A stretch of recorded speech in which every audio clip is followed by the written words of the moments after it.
أعوذ بالله من الشيطان الرجيم. بسم الله الرحمن الرحيم. يا أيها المزمل قم الليل إلا قليلا نصفه أو انقص منه قليلا أو زد عليه ورتل القرآن ترتيلا إنا سنلقي عليك قولا ثقيلا إن ناشئة الليل هي أشد وطئا وأقوم قيلا إن لك في النهار سبحا طويلا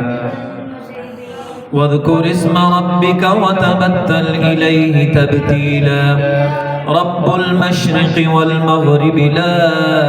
إله إلا هو فاتخذه وكيلا واصبر على ما يقولون واهجرهم هجرا جميلا وذرني والمكذبين أولي النعمة ومهلهم قليلا إن لدينا أنكالا وجحيما وطعاما ذا غصة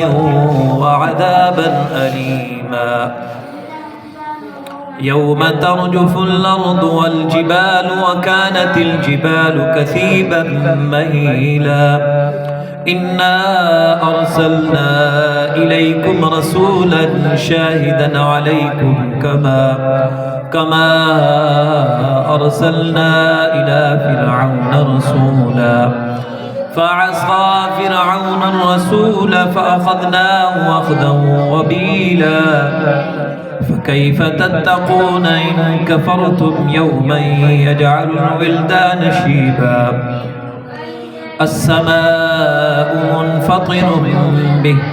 كان وعده مفعولا إن هذه تذكرة فمن شاء اتخذ إلى ربه سبيلا إن ربك يعلم أنك تقوم أدنى من ثلثي الليل ونصفه وثلثه وطائفة من الذين معك والله يقدر الليل والنهار علم أن لن تحصوا فتاب عليكم فاقرؤوا ما تيسر من القرآن علم أن سيكون منكم مرضى وآخرون يضربون في الأرض يبتغون من فضل الله وآخرون يقاتلون في سبيل الله فاقرؤوا ما تيسر منه وأقيموا الصلاة وآتوا الزكاة وأقرضوا الله قرضا حسنا